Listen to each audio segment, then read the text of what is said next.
it's great to see such a, attend a session in physical form after a long time. I think all of us are very excited to be here. And I can say for all of us we're chatting. And I made sure that all of them had a glass of wine before we come in so they can give us their thoughts explicitly, very, very open-mindedly. So I hope the wine has done the trick. So let me just start. I think it will be good to just give an understanding in terms of 2 years. We all spoke to each other, sitting on video calls and talking about how the world has suddenly changed. But I think the revival has been very, very strong. And I saw the first cue which it said here, when I was reading yesterday, the session, it says, drive customers back to the malls in particular during weekdays. And I thought when I speak to each of you separately, and I said, everybody says that, listen, the customer's already back. So let's just get a quick update in terms of your own business and for the audience. How has been the journey in the last couple of weeks and couple of months? Because some of you run brands, some of you run some very successful shopping malls across the country. So let's start with the lady on the panel, Pushpa. So how's been the last couple of weeks, last couple of months when everything is now, the world looks to be coming back and it's all settled in? Good. And it's nice to be back in a forum which's got people, it's really nice. So I think that's the indicator. Things are back to normal, and not just back to normal, we are seriously seeing a pent-up demand at this point. So you come in on a weekend, be it F&B, as on 1st March, Delhi announced it to be fully open. Our footfall's gone right back to pre-COVID levels. In some properties, I would say 90%, but otherwise we are back. And more importantly, the sales are better. And March has been surprisingly even better. Traditionally, March is pretty poor, but March has been very good, and we predict this year to be hopefully one of the best that we've seen in decades. So coming to you, Shivu, you come from a market which is slightly different from Pushpa, because I think most of your mall operating right now are in the south part of the country, which every part of the country behaves a little different in terms of patterns, shopping habits, and some of your malls are also in tier 2 and something in tier 3 as well. So do you think that the same way as Pushpa, that everything is back to normal, or is buzzing up again? How's it going? What I'm saying is that I was just talking to my multiplex guys, and RRR is, we're doing a show at 7 in the morning, and all shows are all full. So that's the scene with the multiplex. There are a lot of South Indian movies which is going household. With respect to the demand for fashion, by saying that a lot of pent-up demand was there, and in spite of this impact on March, the trading densities has been amazing. We just had a ISL final, and we screened it live, and at a Trivandrum and our Think Centers, it was packed with audiences vying because Kerala was in the final. And we first time in the last 9 years in Cochin, we celebrated Holi, and Holi with a difference. And we were not knowing that actually there were so many people in Kerala who play Holi. So I'm just telling you that everyone wants to come back come back and celebrate, come back and mingle, and F&B is doing good business. Food courts are full on weekends.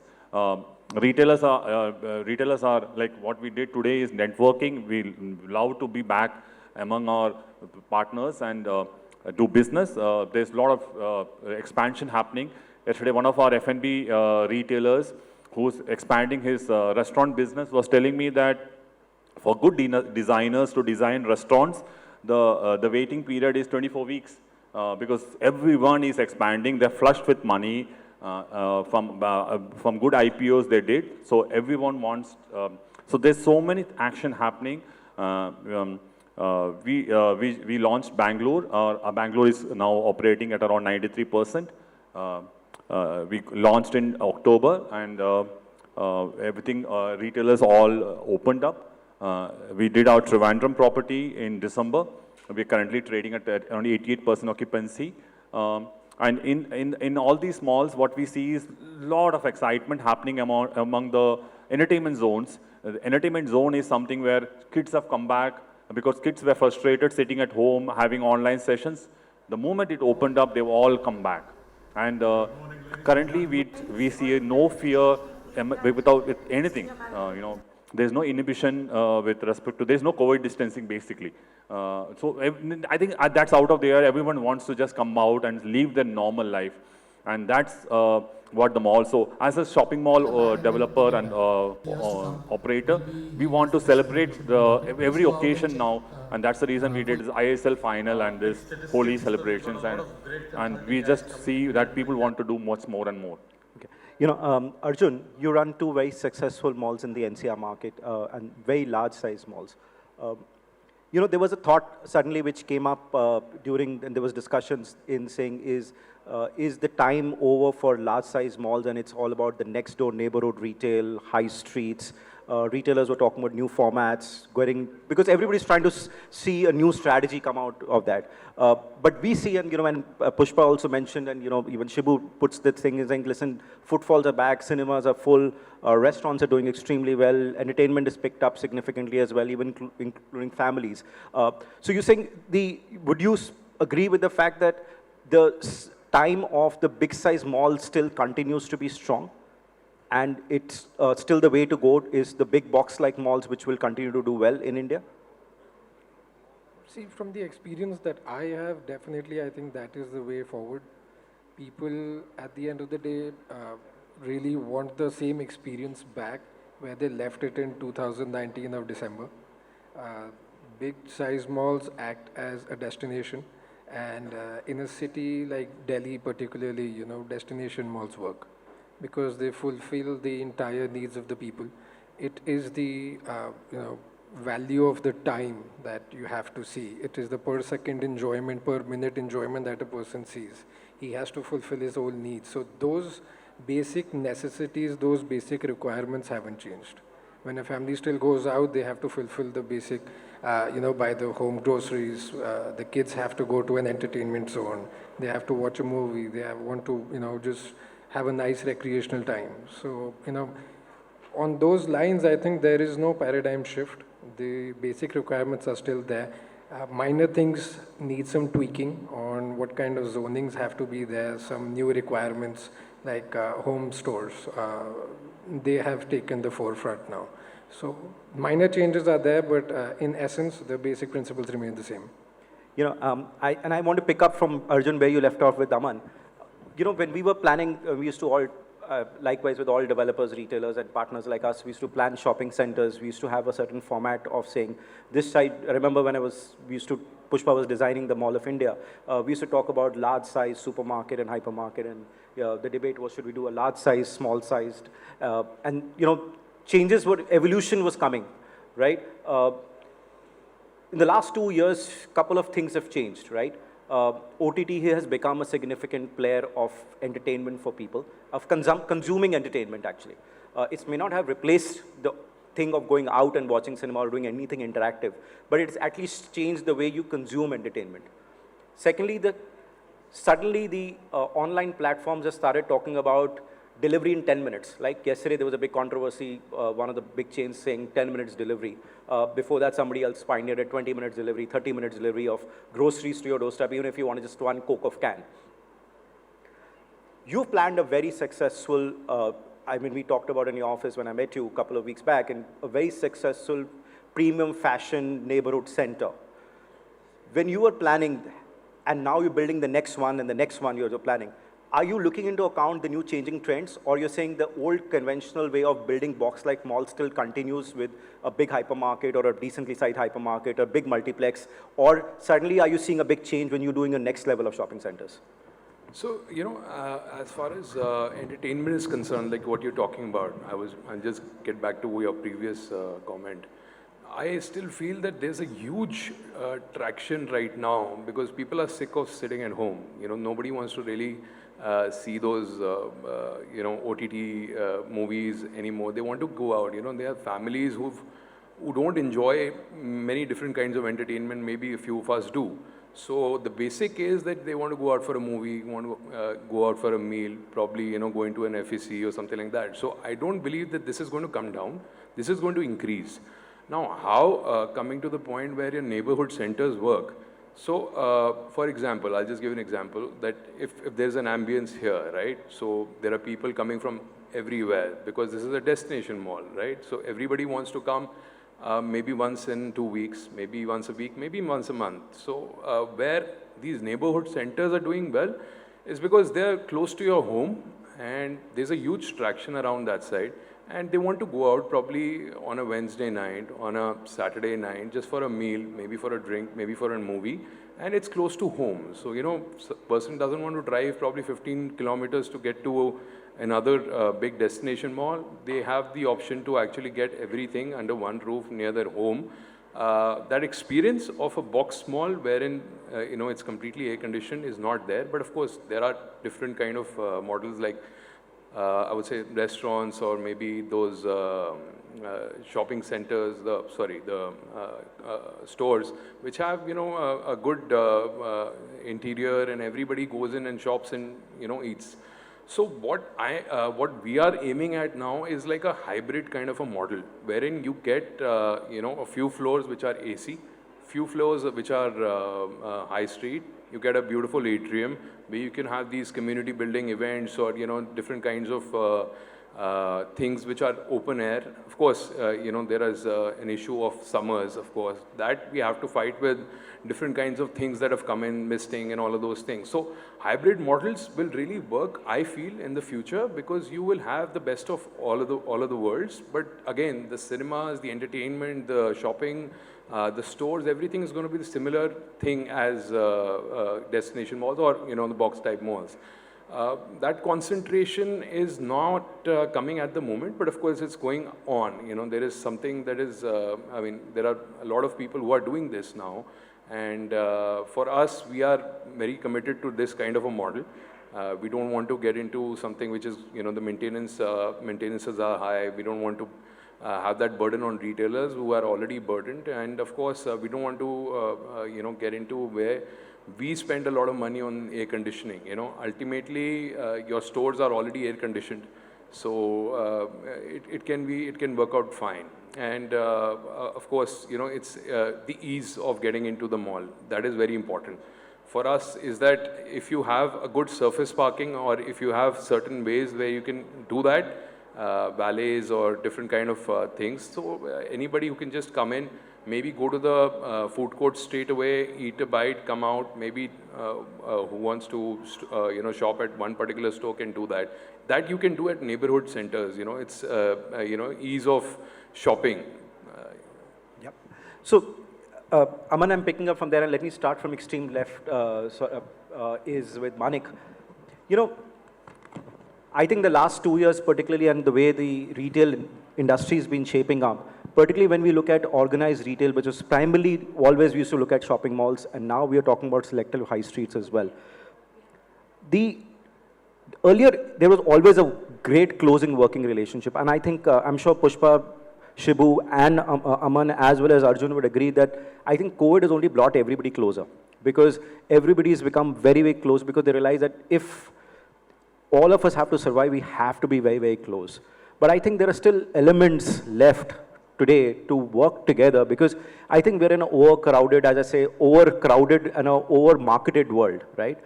There is somebody shouting and Twitter and saying 10 minutes delivery and there's a big backlash towards it. Then there is somebody else in saying, I'll deliver your ketchup in 9 minutes to your desk, to your table. Somebody saying farm to table is in the next possible in 24 hours to your house. Is there a big need for retailers and developers to come together to work more closely and not have purely as a real estate service provider and a partner, but also about sharing beyond that in terms of saying promotions, which Aman said, we do promotions, we'll act together, we'll do all these others. You know, I know that we, having run some shopping centers in the past, that there is promotions you do together. But what about more deeper engagement in terms of saying data sharing of how the customers, who are the customers, where are they coming from, what are their shopping habits? And say, for example, from your perspective of Adidas, picking up cues from there and going back to Sumit's business in saying customer profile is similar. Listen, this is the kind of customer who comes into Adidas. Without giving detailed data, but giving cues, would you think there is a change which is happening in this world where retailers will be open to sharing much more information with the developers? I think we better do that. You know, when the first wave came, obviously there was absolute panic because this is not such a thing that anybody has planned or anybody has done some homework about. Yes, it was a crisis situation. We have worked at different levels over the years in handling different crises. The first few months conversation was mostly about saving your rental. I think we graduated to the next level. By the time second wave came, we did not even want to do that conversation because by then, I believe we had understood as retailers that even the malls and developers have their own liabilities. While most of them did, I think almost all of them went their way out and they supported us because we all understood you need to sustain. And then the next lesson was you can sustain when you understand each other and hold hands.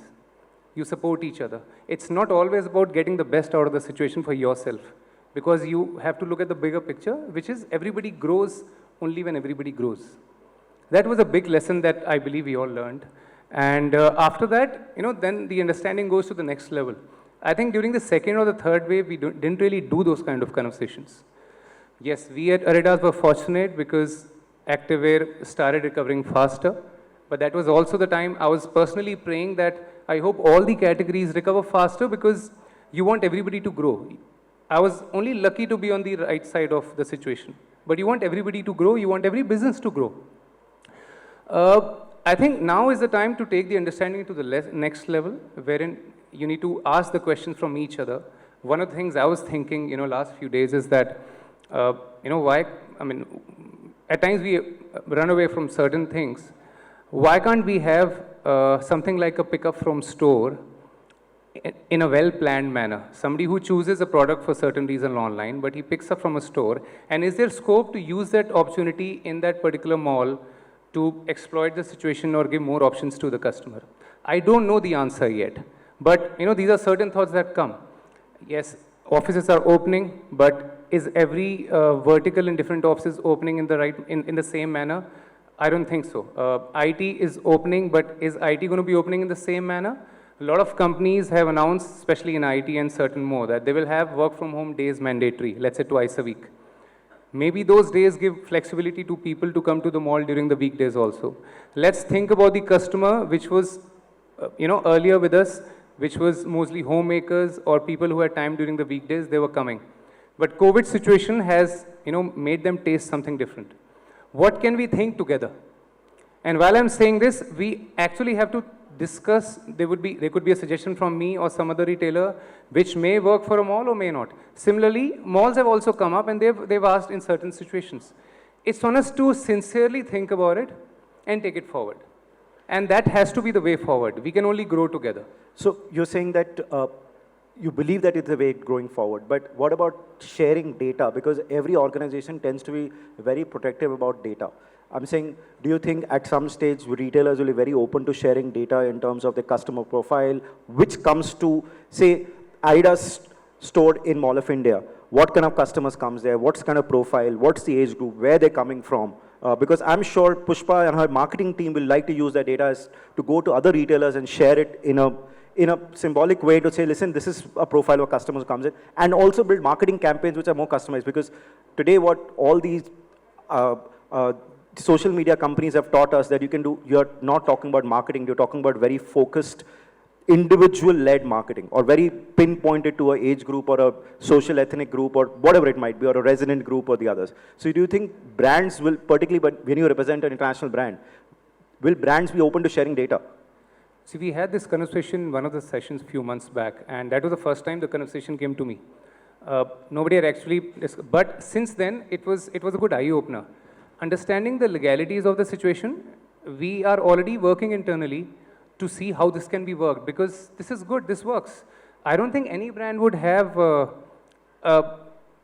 would disagree to do that, but there are legalities about it. Let's see how we can work around it, but this is something very interesting, because if, you know, any customer that the mall is inviting is going to benefit the retailers only, eventually. So it's for our own growth. And what am I going to do with that data? So we are already working, how can we ensure, how can we share the data and not get into a situation which none of us wants. But in principle, we are aligned to do that. So, Pankaj, can I? Please, absolutely. This particular topic, you know, a few years back when brands said they don't want to part with revenue share because they felt that the POS data is sacrosanct. You remember those times. Yeah. And now they prefer that because they know that, you know, it's ease. No one's going to be really taking away too many data points that will impinge on their business. For example, people do not want to share their merchandise planning, etc., which is fair. Whatever is their core, we shouldn't take from them because that's their IP. But when it comes to data, the data is actually the person's coming into the mall.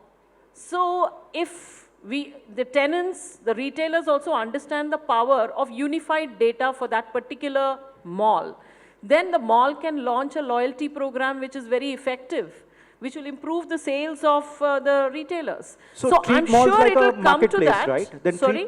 treat the mall as a marketplace then, and not It look is at a marketplace. not as See, a development. Yes, I firmly believe that malls is a physical platform. That's what it is. And the moment you think about it in that manner, then you are getting that consumer. The consumer is going to be captive to you. And it is only going to improve their revenue share at the end of the day. Yes, the data is something that they're sharing case to case, right? And maybe there is some core data they don't want to share initially, no problem, but at least start that initiative because today, I don't think any mall has an effective loyalty program, an effective one. हम सब के पास है, effective नहीं है because we are still stuck in the B2B scene and B2C is not direct.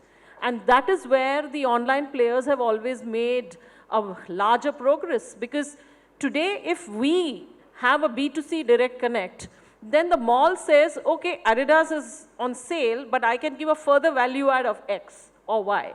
I can give a parking this or whatever it is, you know, cross promotion. It becomes much more dynamic. And which is the dynamism that an online portal has. And we need to get that dynamism in the physical space.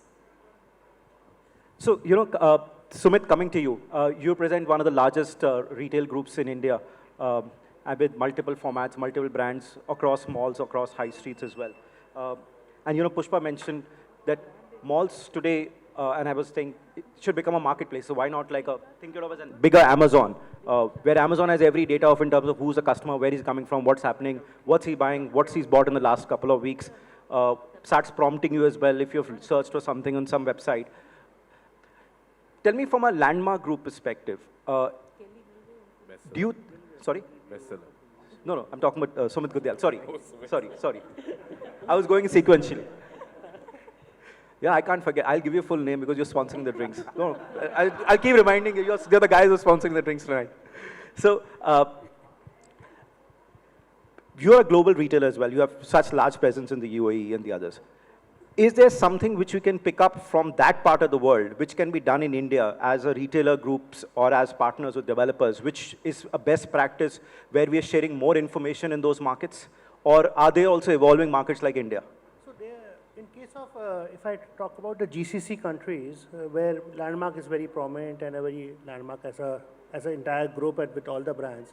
So over there, the development and the centers, I put it this way, and the retailers have a shared kind of a structure out over because their technology infusion in the malls is very heavy.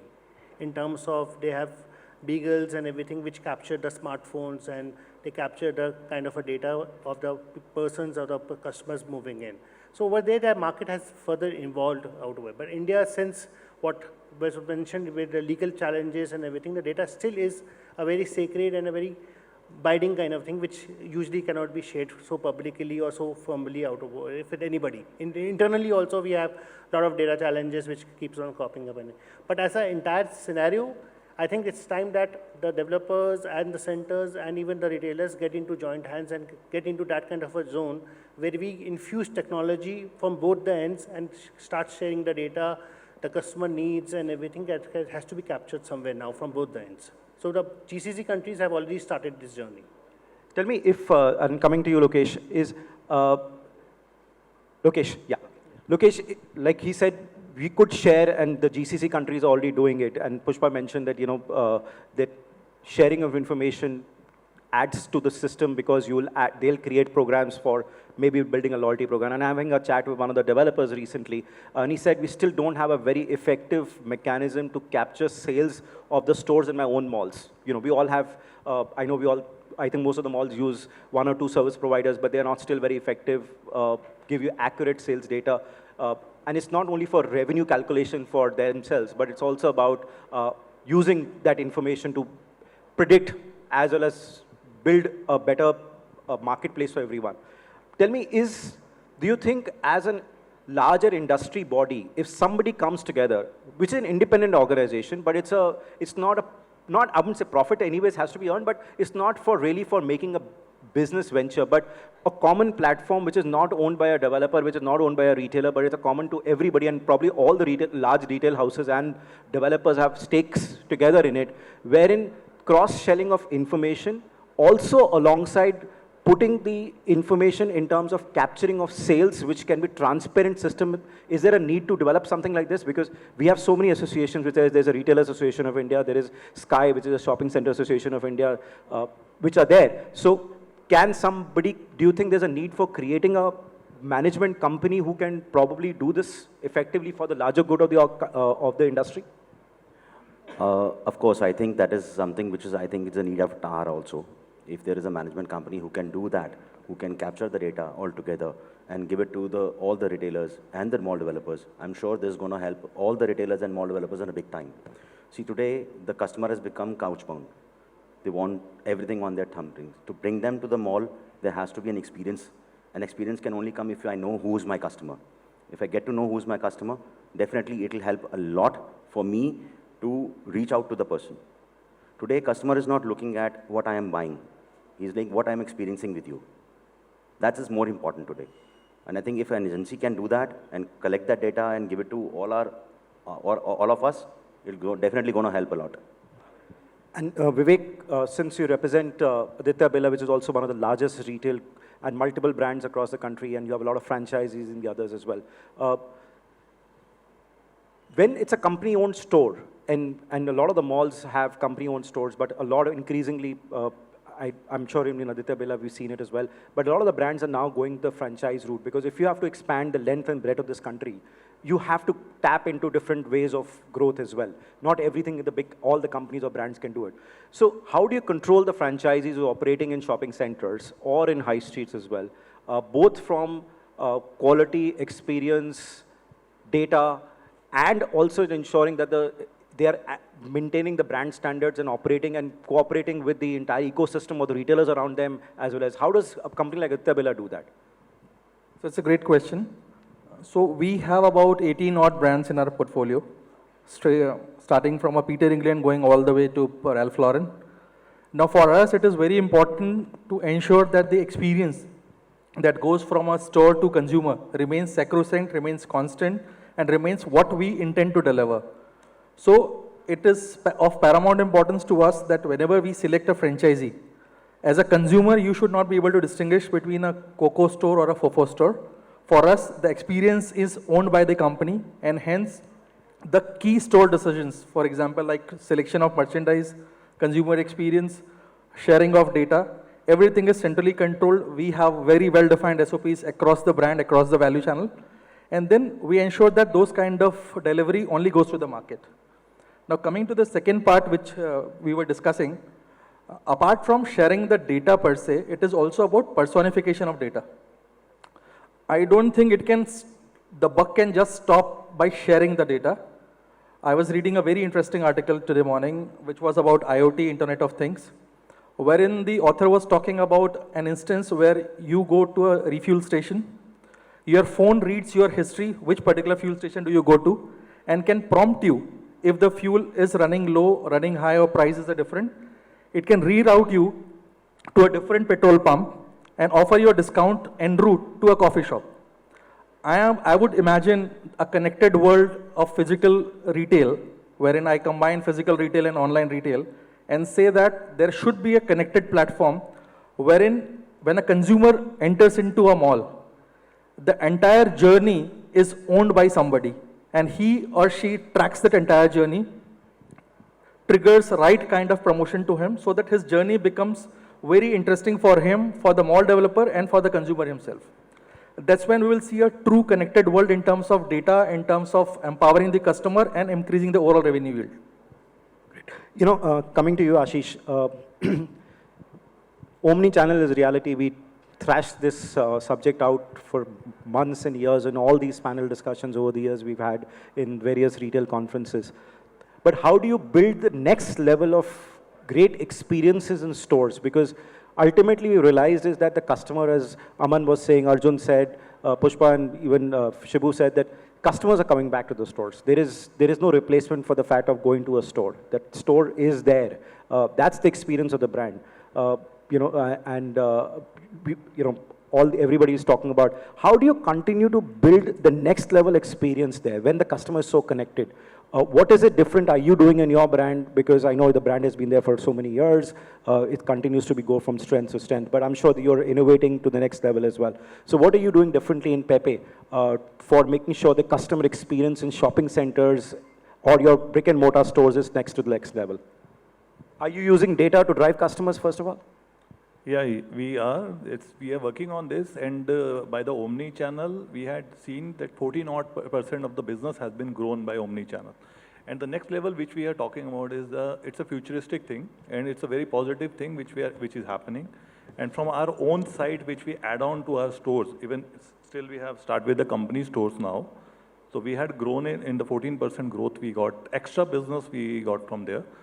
It's a situation where, yes, we can build upon it, and it is a future. It's a future. Like we discussed about that in a retail store and a experience about it, sharing a data and getting a data, how the data has been used, that is what more important is. So till the time we don't use the data, it hardly matters whether we make it omni-channel, whether it's online, whether offline, or in our stores. So using that data is very crucial. So that's what we are building upon it. We have started a few things.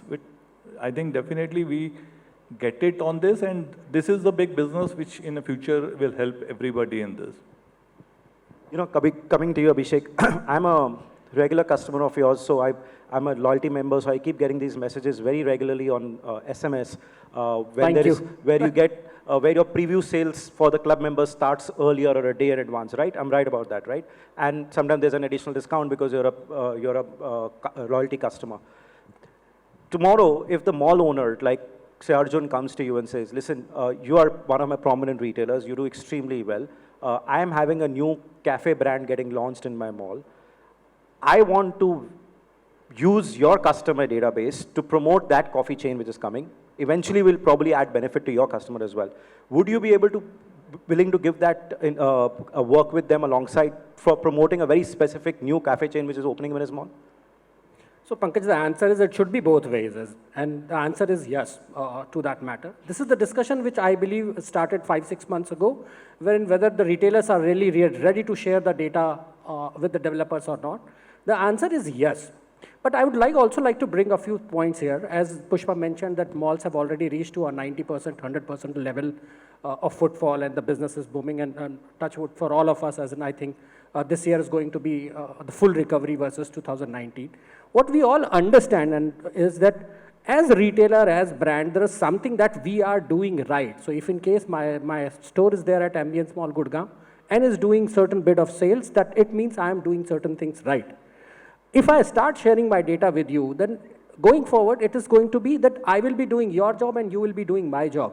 But I'm not saying share data. I'm saying simply he comes to you and saying, listen, if I have a new cafe opening because I want to increase the overall consumption and also reward your customer as well. I'm saying is, there's a new cafe which is opening, which is a big international brand. I want to piggyback on your customer base which comes to Ambience Mall, Gurgaon. Can I give him a special offer for a cafe which is opening in my mall shopping center? Pankaj, as Manik mentioned, there's a lot of privacy issue. You cannot just share one's data with anybody else. Not the data, but can you place an offer? Would you do a... But how can I give your number to brand without taking your permission? Don't give the number, but can you use your platform to disseminate it? But I have not taken your number to push any other brand. How can I give you? This is your privacy. You need to give me specific approvals so that I can reach out to promote. So you're saying there are privacy issues to cross promotion? Yes, of course. It has a lot of legalities. It has a lot of gray areas. End of it, I think we all will start doing each other's job. The idea is that the mall is a marketplace where customer is coming to socialize. I am the part of that mall where I am also offering my product and adding to that value proposition.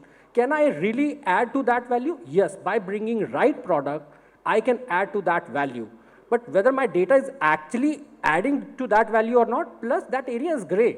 How can you really jump to a conclusion or start sharing a data unless you have fair But if you don't share data, do you think technology can solve that? That when the customer who walks into the Lacoste store, if suppose he's buying a T-shirt, and automatically the salesperson can say, sir, since you're buying the T-shirt, we have a special promotion going from X, Y, and Z cafe in the mall. Can I give you a special offer from that? And can you take it? So do you think, would you open to new ideas like that? I think that's with the permission of the customer, so there's no privacy issue on that. Of course, as in co-promotion to the extent possible and within the ambit of the brand guidelines that we operate to, I don't see that one can't do it, as in it is possible. There's a lot of cross-promotion already happening with a lot of brands, food court brands talking to the fashion brands talking to. So there's a lot of cross-promotion happening. And in our shopping centers, the loyalty program is active with more than 3 lakh customers. All the retailers, by their agreements, are sharing vouchers, gift vouchers to us, which is there in the platform. Customers shop and give us the bills. They get loyalty points, which they can redeem the vouchers and go back to the store. It's a proven fact that most of the customers, for the value they get vouchers, they spend 5x.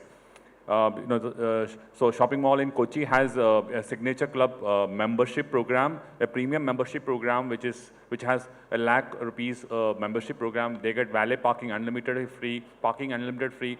Most of the brands have given us discount vouchers for these customers to go and shop in their stores. So it is happening, but obviously, is that followed in most of the shopping centers? No. Is that there are brands who are coming and talking to us. There are marketing teams of brands who are coming and talking to us and ensuring that it's getting done. Is that universally done? It's no. But it can be done. He's very right that privacy doesn't allow you to share the customer details. But you can ensure that as a mall, you can push customers from the entrance of the mall to the store. That can be done. Sumit, coming to you. Sumit and Suneja, this time specifically to you.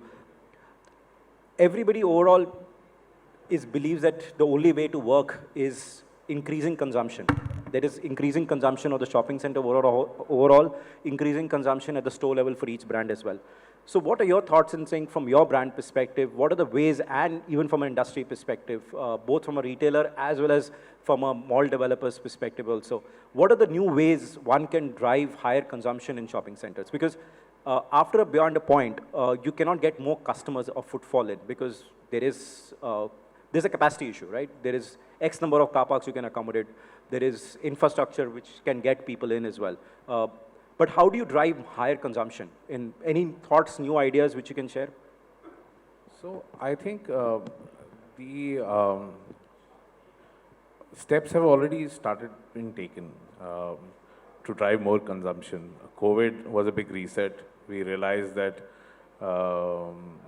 people will not really, they will have a issue coming to the malls initially at least.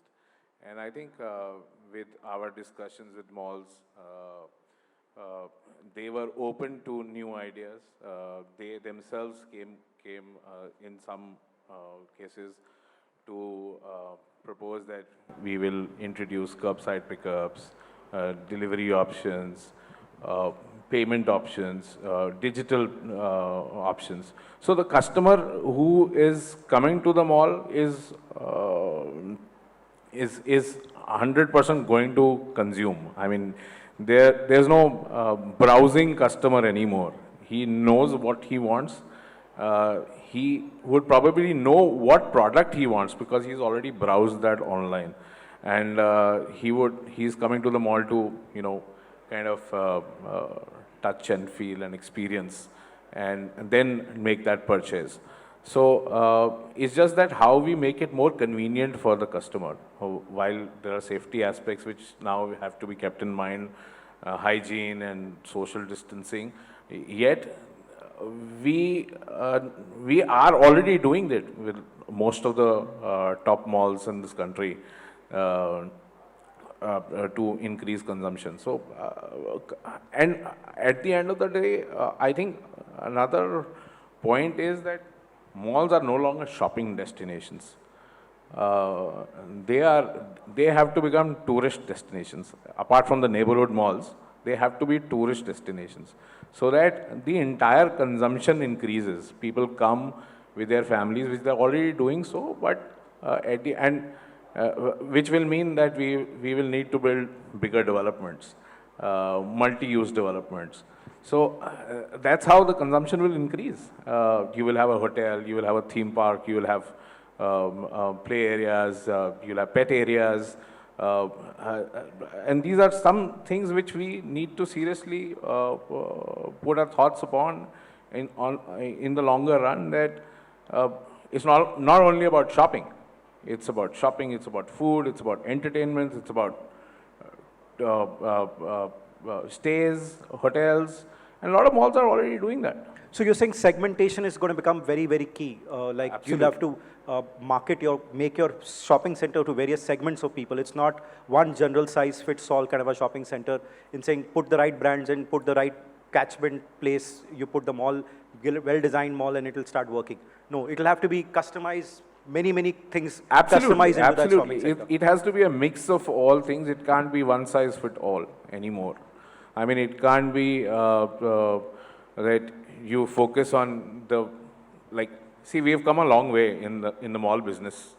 We started, I'm sure you remember those days when we had started We had to first explain what a mall was.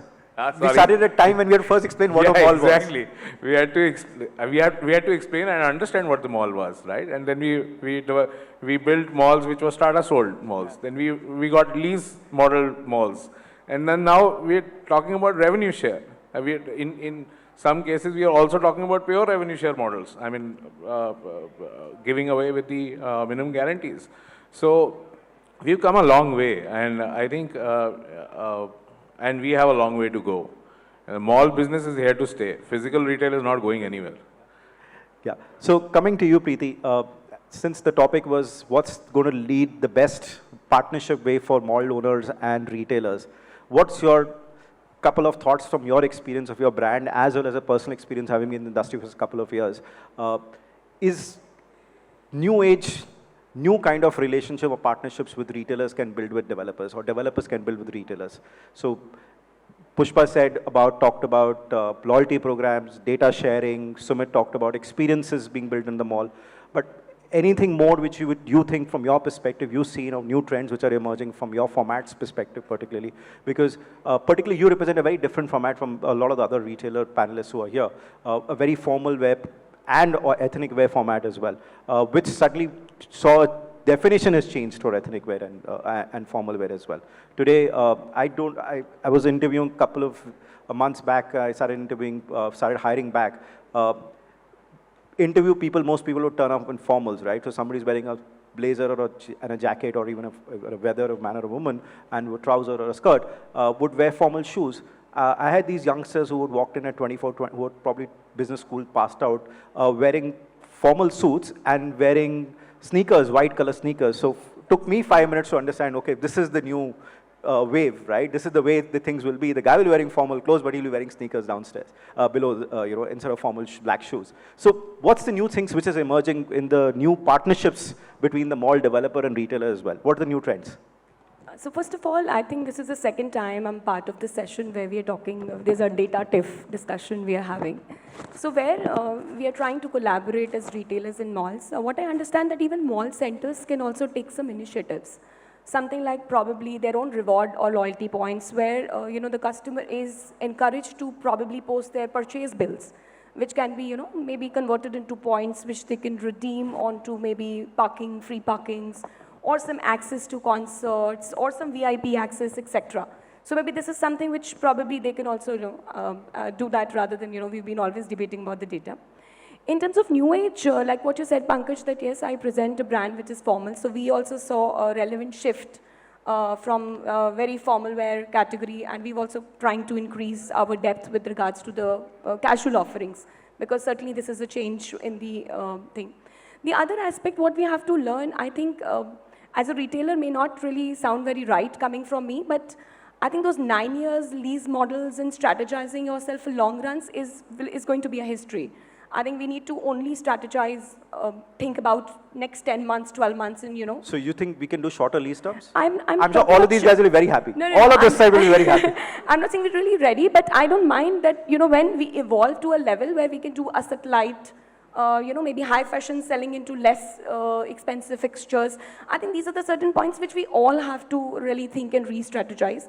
And most important thing is that any brand, for that matter, has to resonate with the customer. I think that's something which we really need to work. And we still feel there's a lot more to, do in the Indian retailing. So that's what I feel, that the resonation and connecting to the customer. So we always talk about the ROI. I think we need to talk about like a return on emotion than just the return on investment is what I think we need to work out. Okay. Coming to you, Harshji, since we're coming to the end, let me wrap it up with a developer again. I started with the developers. You were missing, your chair was empty. You just joined us.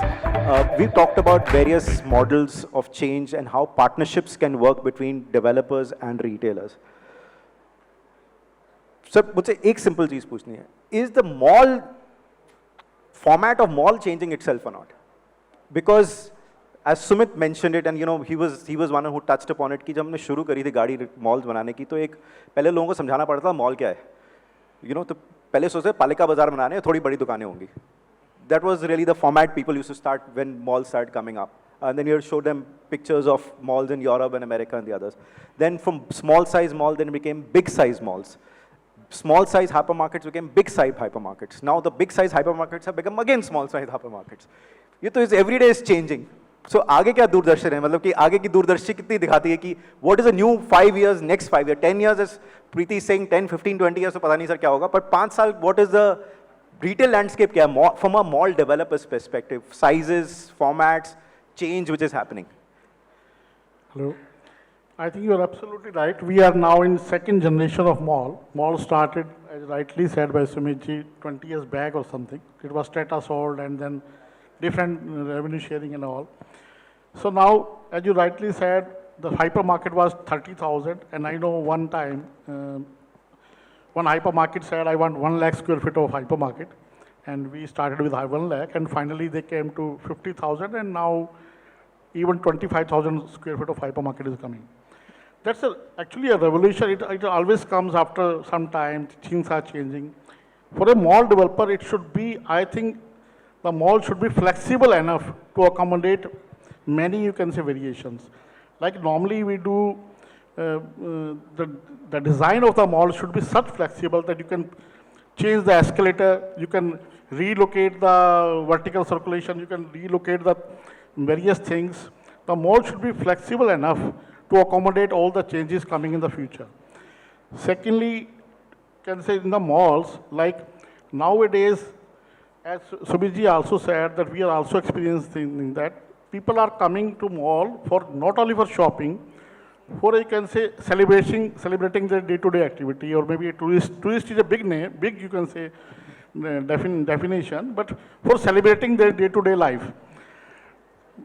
By the result of that, the F&B component is increasing, the entertainment is increasing, the cinema is increasing. Now new things have come, even in the cinema. Earlier the cinema was of 400, then it came to 200. Now recently, some time back, cinema were looking for 100. And now after this Spider-Man, cinemas are again looking for 400 seats of cinema. So now these movies are coming, RRR, KGF. There's a great demand for cinema which have big screens. So you have to be flexible. You have to design a mall in such a way that your air conditioning system, your vertical circulation, your escalators, your path, your corridors, your entry, exit should be flexible enough to accommodate all the changes coming in the future. So I'm experiencing that F&B component will be increasing. New type of entertainments are coming. In our mall, we have just launched a laugh store, which is doing a rocking business. And it's a different kind of people coming to the mall. So new things are coming to the mall. You have to be ready. You have to be flexible. The mall should be adaptable, you can say, to such things. Great. Thank you so much. And I know we are gone ahead with much ahead of time, but if anybody has any last comments, Pushpa, you have something to say? So, Pankaj, you were also asking about different formats and what is it that we see 5 years down the line, right? So I think, you know, what we look at is we should be in all formats of malls. There are city center malls, which would be in the city center, not more than 4 lakh square feet of space, 4.5 lakh square feet of space. Then you also have destination malls, which could be 1 million, 1.5 million, or 2 million, depending on the destination. You know, if it's a small town, obviously a 1 million is a destination mall. So that class will also be there, but it will be limited in nature. But the city center mall and the plazas will be the one that will, plazas are the neighborhood properties. And these can be open format? They don't need to be will air conditioned? Open. I mean, we in DLF are actually developing properties across formats, be it plazas, which is the neighborhood. We have the best real estate residential development, so it makes sense to have neighborhood plazas for anchoring that development. Then we also have, of course, you know, city center malls. We're going to be launching one in Goa, so that's a city center property. And we have Promenade Avenue, etc. Then there are destinations. So all formats will be there, but destination will be few and far between, because the scale is huge, the financial outlay is extremely high, and yeah, one needs to be a little careful. But I think, you know, there is a market for all in the right location. Great. Perfect. Thank you so much. Really appreciate both the retailers and the developers of opportunity for giving their valuable suggestions. I think this is a constant journey which all of us together have to continue to undertake because you don't know what, when, and how this business is going to continue to evolve. We are in a very evolving, and ultimately the customer decides. I think none of us can decide for them. They ultimately decide, but they show us the path and we just build on that. Thank you so much.